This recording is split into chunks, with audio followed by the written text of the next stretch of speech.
ঝিনাইদহে আধিপত্য বিস্তারের জেরে বিএনপির দুই পক্ষের সংঘর্ষে 15 জন আহত, এলাকায় অতিরিক্ত পুলিশ মোতায়েন।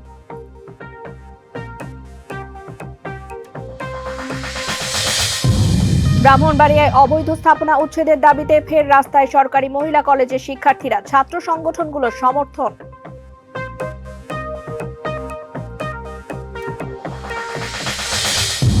জুলাই বিপ্লব বিরোধী অবস্থানে থাকা ইসলামী বিশ্ববিদ্যালয়ের 30 শিক্ষক কর্মকর্তাকে সাময়িক বরখাস্তের সিদ্ধান্ত, ক্যাম্পাসে মিশ্র প্রতিক্রিয়া।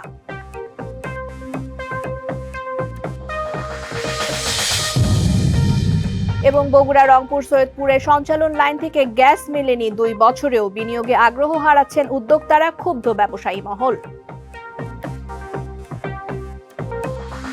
দেখছিলেন মার্কেন্টাইল ব্যাংক ডিবিসি সারা বাংলা সংবাদ শিরোনাম। এবার জানাবো খবরে বিস্তারিত, আর আপনাদের সঙ্গে থাকছি আমি রিদওয়ানা বিনতে জলিল। আধিপত্য বিস্তারের জেরে ঝিনাইদহ সদরে বিএনপির দুই পক্ষের সংঘর্ষে অন্তত 15 জন আহত হয়েছেন। সকাল 8:30টার দিকে এই ঘটনাটি ঘটে। স্থানীয়রা জানিয়েছেন, আধিপত্য বিস্তার নিয়ে দীর্ঘদিন ধরে বিরোধ চলছিল সদরের কলমনখালী এলাকার বিএনপি নেতা আসাদ চৌধুরী গ্রুপের সাথে মাসুদ জোয়াদ্দার এবং নাইম গ্রুপের সমর্থকদের। এই নিয়ে কয়েকদিন আগে উভয় পক্ষের সমর্থকদের মধ্যে বাগবিতণ্ডার জেরে আজ সকালে তারা দেশীয় অস্ত্র নিয়ে সংঘর্ষে জড়ায়। এতে দুই পক্ষের অন্তত 15 জন আহত হন। আহতদের মধ্যে 10 জনকে ঝিনাইদহ সদর হাসপাতালে ভর্তি করা হয়েছে। খবর পেয়ে পুলিশ ঘটনাস্থলে পৌঁছে পরিস্থিতি নিয়ন্ত্রণে আনেন। এলাকায় অতিরিক্ত পুলিশও মোতায়েন করা হয়েছে। ব্রাহ্মণবাড়িয়ার সরকারি মহিলা কলেজের মূল ফটকের জায়গা দখল করে গড়ে ওঠা অবৈধ বাণিজ্যিক স্থাপনা উচ্ছেদের দাবিতে ফের বিক্ষোভে নেমেছেন শিক্ষার্থীরা। সকালে কলেজের শিক্ষার্থীদের সঙ্গে একাত্মতা জানিয়ে জেলার 5টি কলেজের শিক্ষার্থীরা অংশ নেন বিক্ষোভ মিছিলে। মিছিলটি শহরের প্রধান সড়ক প্রদক্ষিণ করে জেলা প্রশাসকের কার্যালয়ের সামনে গিয়ে অবস্থান কর্মসূচি পালন করে। শিক্ষার্থীদের অভিযোগ, কলেজের মূল ফটক দখল করে দোকানপাট গড়ে ওঠায় চলাচলে প্রতিবন্ধকতা তৈরির পাশাপাশি বেড়ে গেছে নিরাপত্তার ঝুঁকি। দ্রুত এসব স্থাপনা উচ্ছেদ করে সীমানার দেয়াল এবং গেট নির্মাণের দাবি জানান তারা। আজকের মধ্যে সিদ্ধান্ত না নিলে জেলার সব কলেজের শিক্ষার্থীদের নিয়ে বৃহত্তর আন্দোলনের হুঁশিয়ারি দেন তারা। জুলাই গণ অভ্যুত্থানের বিরোধী ভূমিকায় থাকা কুষ্টিয়া ইসলামী বিশ্ববিদ্যালয়ের 30 শিক্ষক এবং কর্মকর্তা কর্মচারীদের সাময়িক বরখাস্তের সিদ্ধান্ত নেওয়া হয়েছে। একই সঙ্গে জড়িত শিক্ষার্থীদের বহিষ্কার এবং সনদ বাতিলের সিদ্ধান্ত নিয়েছে বিশ্ববিদ্যালয় কর্তৃপক্ষ। আর এই সিদ্ধান্তে ক্যাম্পাসে মিশ্র প্রতিক্রিয়া দেখা দিয়েছে। অনেকের অভিযোগ, রাঘব বোয়ালদের বাদ দিয়ে চুনোপুঁটিদের শাস্তির আওতায় আনা হয়েছে। জুলাই গণ অভ্যুত্থান সময়ের ঘটনায় নতুন করে আলোড়ন তুলেছে কুষ্টিয়া ইসলামী বিশ্ববিদ্যালয়ের প্রশাসনের সিদ্ধান্তে। তদন্ত শেষে অভিযুক্তদের তালিকা চূড়ান্ত করে 19 শিক্ষক এবং 11 কর্মকর্তা কর্মচারীকে সাময়িকভাবে বরখাস্ত করেছে কর্তৃপক্ষ। একই সঙ্গে 33 শিক্ষার্থীর বিরুদ্ধে নেওয়া হয়েছে কঠোর প্রশাসনিক ব্যবস্থা। তাদের সনদ বাতিল বা বহিষ্কার করা হয়েছে। নিয়মিত ছাত্র, তারপরে অনেক ছাত্র পাশ করে বের হয়ে গেছে, তাই না, এবং তাদের বহিষ্কার অথবা সনদ স্থগিত বাতিল এই ধরনের কথাবার্তাই হয়েছে আর কি। হ্যাঁ, ফাইনালি আমাদের রেজুলেশনটা হোক, তারপরে আপনারা জানতে পারবেন। তবে রাঘব বোয়ালদের বাদ দেওয়ার অভিযোগ করছেন সাধারণ শিক্ষার্থীরা। যাদের বিরুদ্ধে শাস্তিমূলক ব্যবস্থা নেওয়া হয়েছে এর বাইরেও অনেক রাঘব বোয়ালরা থেকে গেছে, যারা পতিত স্বৈরাচারের তোষণ যে দোষটা দিয়েছে সেই সকল কিছু বাদ দিয়ে প্রশাসন কেন এই ডিপার্টমেন্টে 320 থেকে 350 জন শিক্ষার্থীর ভবিষ্যৎ নিয়ে ভাবলো না? সিন্ডিকেটে বিশ্ববিদ্যালয় প্রশাসন যে সিদ্ধান্ত গ্রহণ করেছে, ফ্যাসিস্ট শিক্ষক কর্মকর্তা এবং ছাত্রলীগের বিরুদ্ধে যে সিদ্ধান্ত নিয়েছে, এখানে আমরা অসঙ্গতি পেয়েছি। এখানে আইনের যথাযথ প্রক্রিয়া সম্পূর্ণ করা হয়নি। এর আগে গত 15 মার্চ আল হাদিস অ্যান্ড ইসলামিক স্টাডিজ বিভাগের সভাপতি অধ্যাপক ডক্টর আক্তার হোসেনকে আহ্বায়ক করে 5 সদস্যের তদন্ত কমিটি করে প্রশাসন। টার্মস অ্যান্ড কন্ডিশনের আলোকে আমরা তদন্ত করেছি। বিভিন্ন লিখিত অভিযোগ এবং পত্রপত্রিকার বিভিন্ন ছবি এবং রিপোর্ট, এই ভিত্তির আলোকেই কমিটি বসে সর্বশেষ রিপোর্ট প্রদানে সক্ষম হই। কমিটির প্রতিবেদনের ভিত্তিতে সিন্ডিকেট সভায় তাদের বিষয়ে এই সিদ্ধান্ত নেওয়া হয়। DBC news desk. 3 ঘন্টা পর ঢাকা চট্টগ্রাম মহাসড়কে নারায়ণগঞ্জের বন্দরে অবরোধ তুলে নিয়েছেন শ্রমিকেরা। অসুস্থ শ্রমিককে ছুটি না দেওয়ায় চিকিৎসার অভাবে মারা যাওয়ার অভিযোগে ঢাকা চট্টগ্রাম মহাসড়কে নারায়ণগঞ্জের বন্দরে অবরোধ করেন ক্ষুব্ধ শ্রমিকরা। এতে মহাসড়কে চট্টগ্রামমুখী লেনে 6 কিলোমিটার এলাকা জুড়ে তীব্র যানজট সৃষ্টি হয়েছে। বন্দর থানার ভারপ্রাপ্ত কর্মকর্তা লিয়াকত আলী জানিয়েছেন, সকাল 10টার দিকে মহাসড়কের মদনপুর অংশে তারা এই অবরোধ করেন। পরে থানা পুলিশ, হাইওয়ে পুলিশ এবং ইন্ডাস্ট্রিয়াল পুলিশ উপস্থিত হয়ে তাদের বুঝিয়ে সরিয়ে দেন। শ্রমিকদের অভিযোগ, বন্দর উপজেলার লারিস গার্মেন্টস ফ্যাশন গার্মেন্টসে এক নারী শ্রমিক অসুস্থ অবস্থায় কাজ করছিলেন। গত রবিবার তিনি অসুস্থ বোধ করায় ছুটির আবেদন করায় কর্তৃপক্ষ ওই শ্রমিকের আবেদনে সাড়া দেননি। আর এই বিষয়ে লারিস ফ্যাশন কোম্পানির প্রধান নির্বাহী কর্মকর্তা শিমুল জানিয়েছেন, গতকাল একজন শ্রমিক অসুস্থ হয়ে পড়লে তাৎক্ষণিক স্থানীয় হাসপাতালে নেওয়া হয় এবং সেখানে শারীরিক অবস্থার অবনতি ঘটলে ঢাকা মেডিকেল কলেজ হাসপাতালে নিয়ে গেলে ওইখানে তার মৃত্যু হয়। পূর্ণিমার আলোয় যখন সাদা কুয়াশা ঢেকে দেয় পাহাড় ঘেরা মৌলভীবাজারের কমলগঞ্জ, তখন সুরে আর তালে মেতে ওঠে মণিপুরি পাড়াগুলো। শতবর্ষের ঐতিহ্য আর কৃষ্ণভক্তির আবেশে চারপাশে বাজে মৃদঙ্গের তান, ছন্দে ছন্দে মূর্ত হয় রাধাকৃষ্ণের লীলা। বৃহত্তর সিলেটের মণিপুরী সম্প্রদায়ের সবচেয়ে বড় ধর্মীয় এবং সাংস্কৃতিক আয়োজন মহারাস উৎসব ঘিরে উৎসব মুখর সময় কাটাচ্ছেন মণিপুরীরা। পূর্ণিমার আলোয় যখন বাজবে মৃদঙ্গের তান, কোমলগঞ্জের মণিপুরি পাড়াগুলো ভেসে যাবে কৃষ্ণপ্রেমে।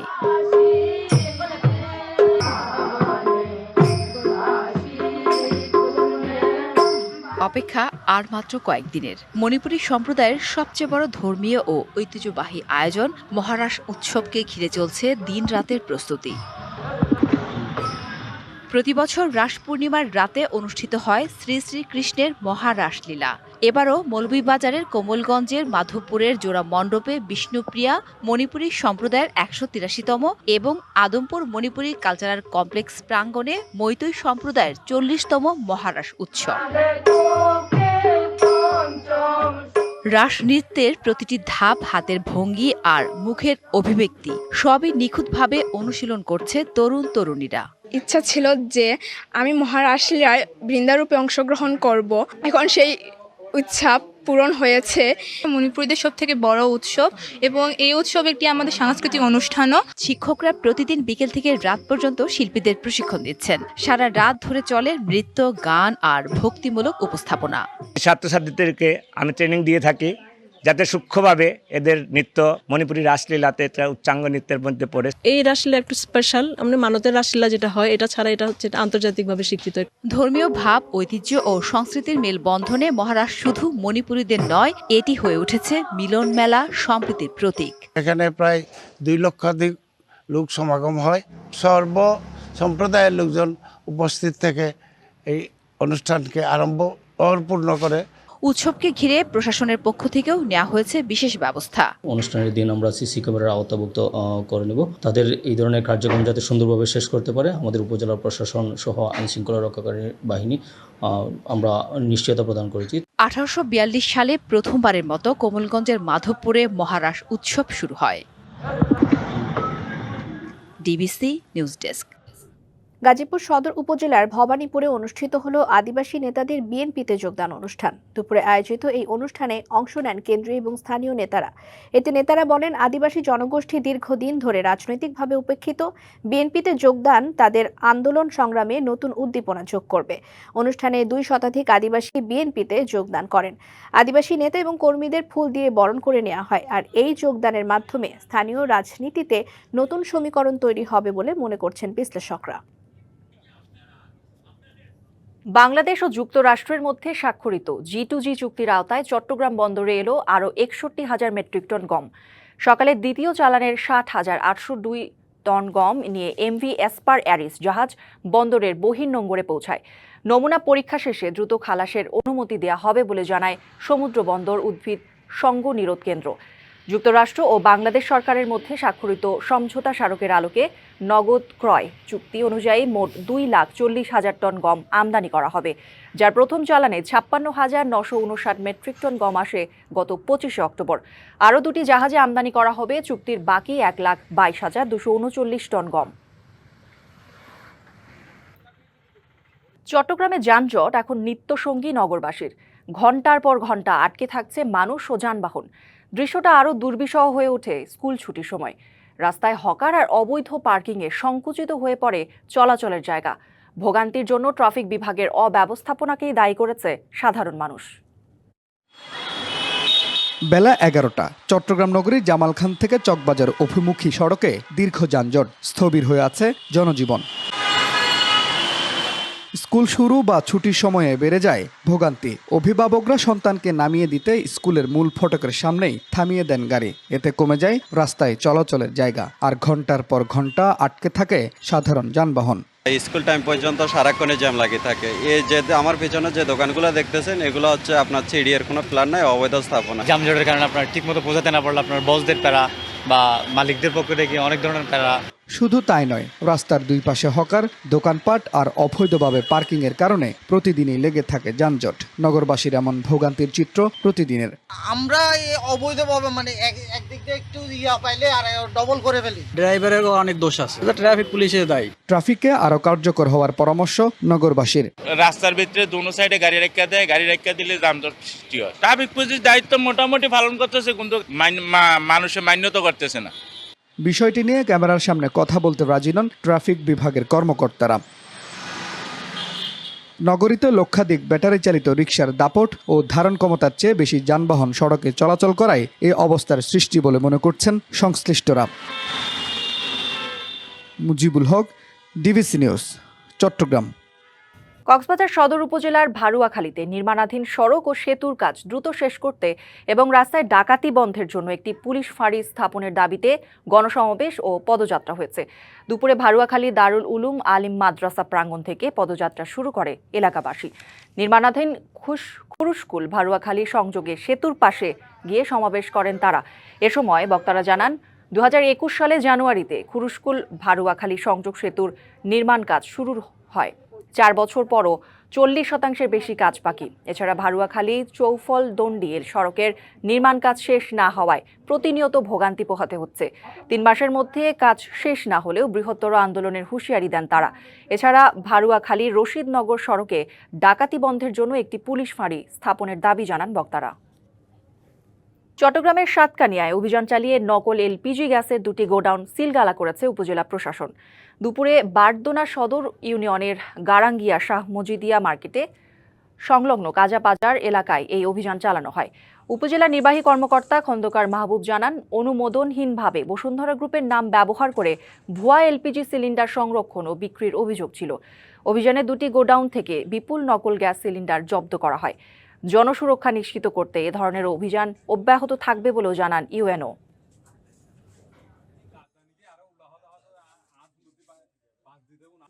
বিশ্ব শান্তি ও সমৃদ্ধির বার্তা দিয়ে বান্দরবানের উজানিপাড়ার রাজগুরু মহাবৌদ্ধ বিহারে বর্ণাঢ্য আয়োজনে অনুষ্ঠিত হল দানোত্তম কঠিন জীবরদান উৎসব। ভোরে বিশ্ব শান্তি কামনায় সূত্রপাঠ, জাতীয় ধর্মীয় পতাকা উত্তোলন এবং ভিক্ষু সংঘের প্রাতঃ রাসের মধ্য দিয়ে দিনের কার্যক্রম শুরু হয়। রাজবাড়ি থেকে বের হওয়া একটি বর্ণাঢ্য শোভাযাত্রা শহরের প্রধান সড়ক ঘুরে বিহার প্রাঙ্গণে এসে সমবেত হয়। পরে বুদ্ধ পূজা, অষ্ট পরিষ্কার দান, মহাসংঘ দান, কঠিন চিবরদান ও ধর্মদেশনা অনুষ্ঠিত হয়। 24 ঘন্টার মধ্যে তুলা থেকে চিবর বিশেষ বস্ত্র তৈরি করে ভিক্ষুদের প্রদান করার অনন্য এই ধর্মীয় প্রথাই কঠিন চিবরদান। প্রবারণা পূর্ণিমার পর থেকে পুরো মাসব্যাপী বান্দরবানের বিভিন্ন বৌদ্ধ বিহারে এই দানোৎসব অনুষ্ঠিত হয়। রুটিন আর অন্তর্ভুক্তির মধ্যে সীমাবদ্ধ খাগড়াছড়ির ক্ষুদ্র নৃগোষ্ঠীর মাতৃভাষার প্রাথমিক শিক্ষা। শিক্ষার্থী ঝরে পড়া রোধে এই উদ্যোগ নেওয়া হলেও 8 বছরেও তা বাস্তবায়ন হয়নি। শিক্ষকরা প্রশিক্ষণ না পাওয়ায় হয় না ক্লাস। আছে আরও নানা সীমাবদ্ধতা। ঝরে পড়া রোধে 2017 সালে পার্বত্য অঞ্চলের প্রথম থেকে তৃতীয় শ্রেণীর শিক্ষার্থীদের জন্য মাতৃভাষা শিক্ষা কার্যক্রম চালু করে সরকার। এরপর গত হয়েছে 8 বছর, কিন্তু উদ্যোগেই সীমাবদ্ধ কার্যক্রম। বেশিরভাগ স্কুলে নিয়োগ হয়নি শিক্ষক। কিছু বিদ্যালয়ে শিক্ষক থাকলেও প্রশিক্ষণ না থাকায় হয় না ক্লাস। ফলে যে উদ্দেশ্য নিয়ে এই প্রকল্প, তার ফল শূন্য। ক্ষুদ্র নৃগোষ্ঠীর শিক্ষার্থীরা বঞ্চিত মাতৃভাষার প্রাথমিক শিক্ষা থেকে। আসলে মাতৃভাষা পাঠদানে বাচ্চাদের যথেষ্ট আগ্রহ আছে। আমার মতে ক্লাসের সময়ও একটু বাড়ানো দরকার, তারপরে বাচ্চারাও ভালোভাবে শিখতে পারবে। একটা বই সারা বছরের জন্য প্রস্তুত করা হয়েছে। সেটা আমাদের প্রস্তাব সপ্তাহে 2 দিন হলে আমরা হয়তো 100 বা 90টা ক্লাস আমরা করতে পারি। দীর্ঘ সময়েও সরকারের পদক্ষেপ বাস্তবায়ন না হওয়ায় হতাশ শিক্ষাবিদরা। আমাদের অনেক স্কুলের টিচাররা পাঠদান করাচ্ছেন, এটা আমরা দেখি এবং শুনেছি, কিন্তু আবার সব স্কুলে তো এটা হচ্ছে না। যেসব স্কুলে হচ্ছে না এটার মনিটরিং দরকার, কেন হচ্ছে না এটাও জানা দরকার। আমার মনে হয় যে সরকারের পক্ষ থেকে সুনির্দিষ্ট বিশেষজ্ঞদের নিয়ে এই বিষয়ে আলোচনা করা দরকার এবং কী কাজ করলে মাতৃভাষায় শিক্ষা কার্যক্রম সঠিকভাবে বাস্তবায়িত হবে সেটার জন্য কার্যক্রম নেওয়া দরকার। দ্রুত সময়ের মধ্যে শিক্ষকদের প্রশিক্ষণের ব্যবস্থা করার আশ্বাস শিক্ষা কর্মকর্তার। গত মাসে এটার আবার সংশোধিত রুটিন দিয়ে দিছে, সেটার ভিতরে ইনক্লুড করার কথা আছে। আমরা এটা শিক্ষকদের মাঝে এটা ইনক্লুড করার জন্য নির্দেশনা দিয়ে দিছি। তারা এখন পাঠদান শুরু করছে। ইনশাল্লাহ এখন বিভিন্ন ধরনের সাব ক্লাস্টার বা ক্লাস্টার ট্রেনিং বা আমাদের যে পিটিআই ট্রেনিং বা ইউআরসির মাধ্যমে হয়তো এদের ট্রেনিং হবে। আমরা ট্রেনিং এর আয়োজন করব নির্দেশনা আসলে। ক্ষুদ্র নৃগোষ্ঠীদের মাতৃভাষা শিক্ষার উদ্যোগটি আলোর মুখ দেখবে, এমনটাই প্রত্যাশা স্থানীয়দের। DBC news desk. জুলাই সনদ বাস্তবায়নে আদেশ জারি, পৃথক দিনে গণভোট এবং জাতীয় সংসদ নির্বাচন এবং সেই সাথে সংশোধিত আরপিও বহালের দাবিতে নতুন কর্মসূচি ঘোষণা করেছে জামায়াত সহ 8 ইসলামী দল। কর্মসূচির অংশ হিসেবে 6 নভেম্বর রাজধানীতে গণমিছিল এবং প্রধান উপদেষ্টাকে স্মারকলিপি দেওয়া হবে।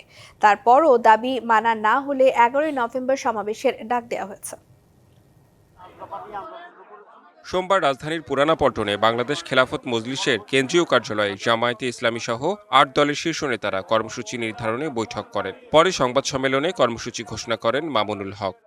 আগামী 6 নভেম্বর সকাল 11টায় প্রধান উপদেষ্টা বরাবর স্মারক প্রদানের লক্ষ্যে গণমিছিল করব।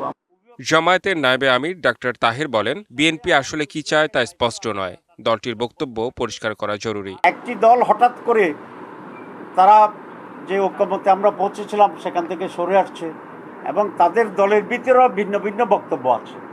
কোনটা ওনাদের দলীয় বক্তব্য এটা কিন্তু আমরা কনফিউজ, কারণ ওনাদের কেউ বলছে যে সনদ আমাদের সংস্কার আমাদের দরকারই নেই, কেউ আবার বলেছেন যে আমরা তো সনদ চাই কিন্তু আমাদের নোট অফ ডিসেন্ট থাকতে হবে।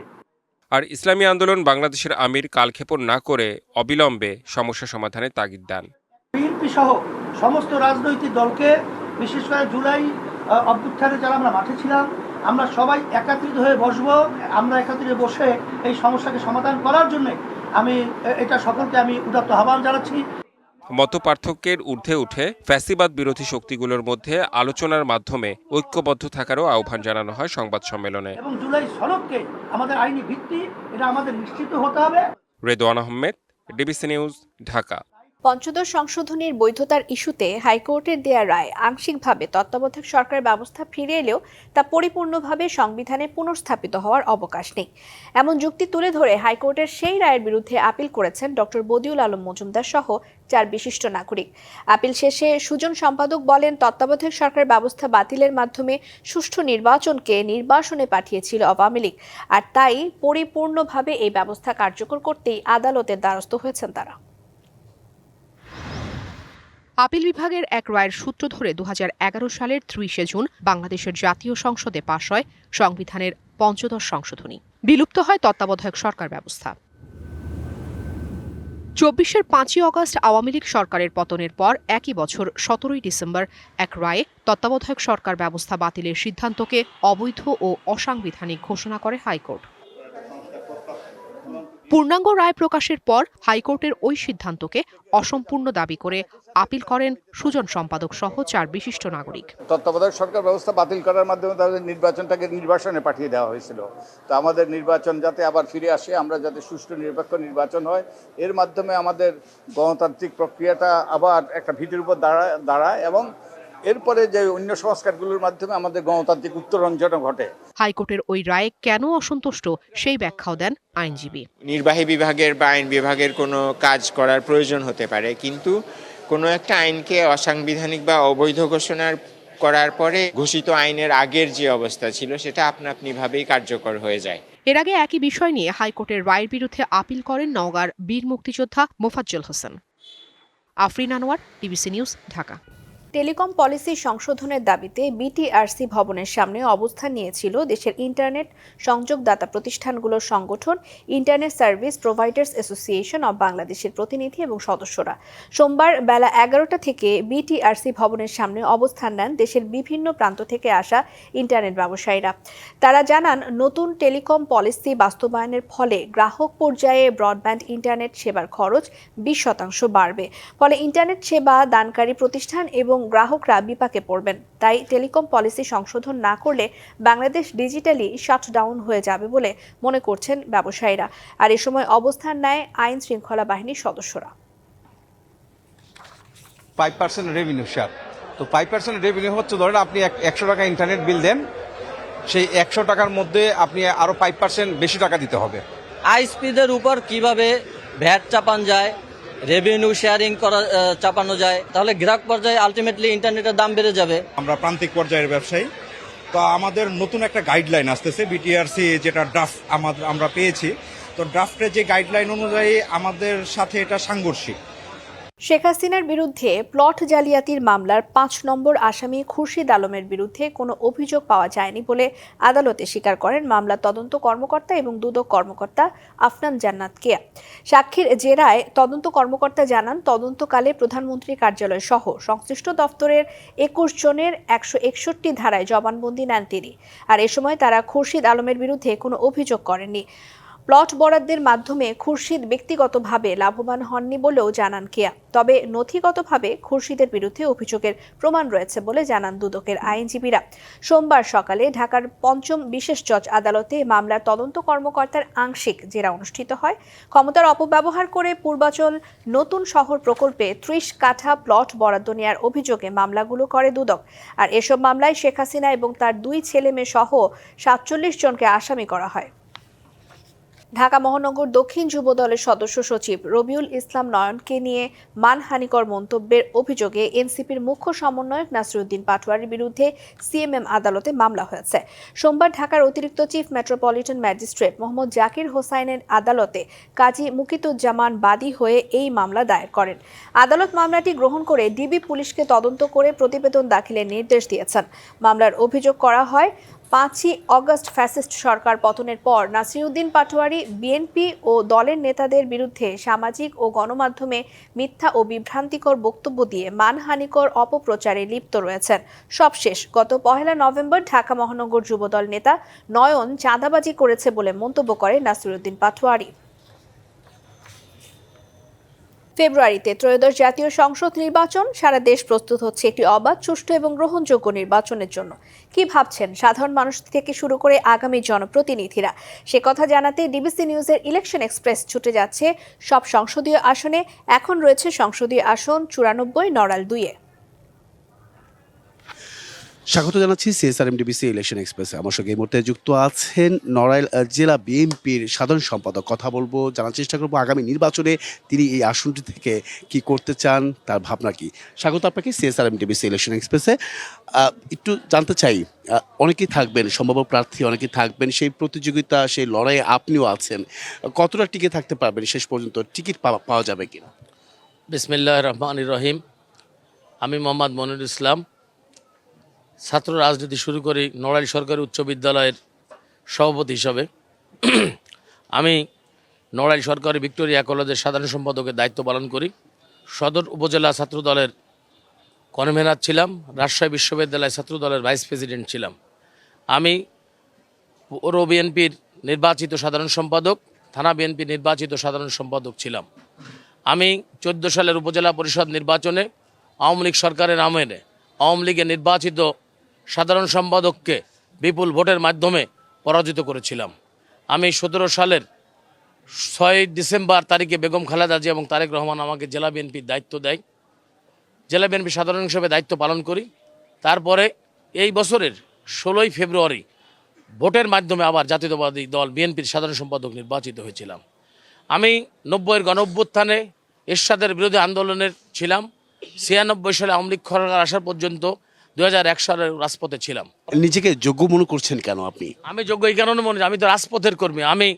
আমি 15 সালে উপজেলা চেয়ারম্যান থাকা অবস্থায় আমাকে বরখাস্ত করা হয়। আমাকে গ্রেপ্তার করে 11 মাস জেলে হাজতে রাখা হয়। আমাকে এই যে 28 অক্টোবর ঢাকায় যে সমাবেশ হয়, সেই সমাবেশের পরে 1 নভেম্বর তারিখে আমাকে গ্রেপ্তার করা হয়, আমাকে ফরিদপুর কারাগার, আমাকে ঢাকা কারাগার, আমাকে খুলনা কারাগার, আমাকে নড়াইল কারাগারে রাখা হয়। আমি নড়াইলের মানুষকে আগলে রেখেছিলাম। আমি আমার পরিবার নড়াইল জেলা বিএনপিকে আগলে রাখার জন্য আমার বাড়িতে বিএনপি অফিস বানিয়ে আমি এই আন্দোলন সংগ্রাম পরিচালিত করেছি। আমি নড়াইলের উপজেলা পরিষদের উন্নয়নের ক্ষেত্রে একটি বরাদ্দ দেওয়া হয়, আমি অতিরিক্ত বরাদ্দ এনে আমি নড়াইল উপজেলা পরিষদকে সুন্দরভাবে সাজানোর চেষ্টা করি। আর কি করতে চান, কি ধরনের প্রতিশ্রুতি? নড়াইল হচ্ছে একটি গরিব এলাকা। নড়াইল লোহাগাড়া 2টা পৌরসভা আছে, এখানে পানি নিষ্কাশনের খুবই অবস্থা খারাপ, এখানে রাস্তাঘাটের জরাজীর্ণ অবস্থা রয়েছে। লোহাগাড়া এবং নড়াইলপুর আমাদের সংসদীয় এলাকা নড়াইল 2-এর। আমি এই 2 সংসদীয় এলাকায় এই 2 পৌরসভা একটা মডেল পৌরসভা করতে চাই। তাদের রাস্তাঘাট, কালভার্ট, বিদ্যুতায়ন এবং সব ধরনের ফ্যাসিলিটি যাতে মানুষ পৌরসভায় যে বসবাস করে তা প্রমাণিত হয় যে এটা মডেল পৌরসভা নড়াইল এবং লোহাগাড়া। এবং নড়াইলের আজকে আমরা ট্র্যাকে আসি, নড়াইল থেকে ঢাকা 129 কিলোমিটার। আজকে নড়াইলে আমরা ইপিজেড করতে চাই, আর নড়াইলের মানুষকে কর্মসংস্থান দিতে চাই, নড়াইলে একটি জুট মিল করতে চাই। নড়াইলের মানুষ চিকিৎসার অভাবের জন্য আজকে নড়াইলে 250 বেড নামে মাত্র হয়েছে, কিন্তু আজকে আমরা সেই 100 বেডের হাসপাতাল হিসেবে পরিচালিত হচ্ছে। আজকে 17 জন ডাক্তার নিয়ে নড়াইল হাসপাতাল পরিচালিত হচ্ছে। আমার বিশ্বাস, আমি যদি নড়াইল সংসদীয় এলাকায় এমপি নির্বাচিত হয়ে থাকি, নড়াইল একটি পূর্ণাঙ্গ 250 বেডের হাসপাতাল, একটি মেডিকেল কলেজ, একটি টেকনিক্যাল কলেজ তো আছেই, পাশাপাশি একটা বিশ্ববিদ্যালয়, পূর্ণাঙ্গ বিশ্ববিদ্যালয় করতে চাই। আমি একটা কৃষি বিশ্ববিদ্যালয় করতে চাই। সেক্ষেত্রে সনাতন ধর্মাবলম্বী যারা আছেন সেই ভোটগুলো আসলে বিএনপি কেন বেছে নেবে? আমি বলি, আমার দল যেমন হিন্দু সম্প্রদায়, আমাদের আগামী দিনের রাষ্ট্র নায়ক তারেক রহমান যেমন হিন্দুদের রাষ্ট্রীয় নিরাপত্তার কথা ভাবছে, আমরা যারা নড়াইলে বসবাস করি হিন্দু সম্প্রদায়ের এখানে বসবাস অনেক। আমি উপজেলা পরিষদ নির্বাচনে 14 সালের 23শে মার্চ নির্বাচিত হয়েছিলাম। তখন আমি নড়াইলের 56,000 ভোটে নির্বাচিত হয়েছিলাম। তখন হিন্দু সম্প্রদায়ের আমার 4 ভাগের 1 ভোট হিন্দু সম্প্রদায়ের মানুষ দিয়েছিল। তার উদাহরণ হিসেবে আমি বলতে পারি জেলা চ্যালেঞ্জ কতটুকু হতে পারে? জামাত রয়েছে, সেক্ষেত্রে আমরা আমার নড়াইল হচ্ছে বিএনপির শক্তিশালী জায়গা। এখানে আমাদের যেমন বিএনপির ভোট ব্যাংক রয়েছে, এখানে হিন্দু সম্প্রদায় তারা আমাদের সাথে মিলেমিশে আছে। তাদের রাষ্ট্রীয়ভাবে যান মাল, নিরাপত্তা, সন্তান, সম্পত্তি, সম্ভ্রম সব কিছুর দায়িত্ব যেমন তারেক রহমান নিয়েছে, আমাদের নড়াইল জেলা বিএনপির যুবদল, ছাত্রদল, শ্রমিক দল, মহিলা দল এবং লোহাগাড়া থানা পৌর এবং নড়াইল থানা পৌর আমরা সকলে মিলে একটি টিম হয়ে তাদের পাশে এই 14 মাস নিরলসভাবে কাজ করে যাচ্ছে। তাই আমরা প্রমাণ করতে চাই যে আগামী নির্বাচনে আমরা হিন্দু সম্প্রদায়ের ভোট অবশ্যই পাবো। অসংখ্য ধন্যবাদ। আমাদের সঙ্গে আপনি এতক্ষণ যুক্ত ছিলেন। পরবর্তী সংবাদ সন্ধ্যা 7টায় থাকছে ভিন্ন কোনো রাজনৈতিক দলের তৃণমূল পর্যায়ের নেতাকর্মীরা কি ভাবছেন আগামী নির্বাচনকে কেন্দ্র করে, সেসব বিষয়ের সঙ্গে থাকুন CSRM TBC ইলেকশন এক্সপ্রেসে। বিএনপির আমলে শেয়ার বাজার সহ অর্থনীতির কোথাও কোনো বিপর্যয় হয়নি বলে মন্তব্য করে দলটির স্থায়ী কমিটির সদস্য আমির খসরু মাহমুদ চৌধুরী বলেন, ক্ষমতায় এলে ব্যবসার পরিবেশ নিশ্চিত করা হবে। রাজধানীর একটি হোটেলে তৈরি পোশাক খাতে বর্তমান সংকট ও পুনরুদ্ধারের পথ শীর্ষক আলোচনা সভায় তিনি বলেন, বিএনপি যতবার ক্ষমতায় এসেছে তখনই ব্যবসায়ীদের বিনিয়োগ বান্ধব পরিবেশ তৈরি করেছে। Bangladesh garment buying house association BGBA আয়োজিত অনুষ্ঠানে ব্যবসায়ীরা অভিযোগ করেন, অংশীজনদের সঙ্গে আলোচনা না করেই পোশাক খাতের রোডম্যাপ তৈরি করেছে সরকারের আমলারা। ফলে এই খাতে যে ভাবমূর্তি তৈরি হয়েছিল তা নষ্ট হচ্ছে।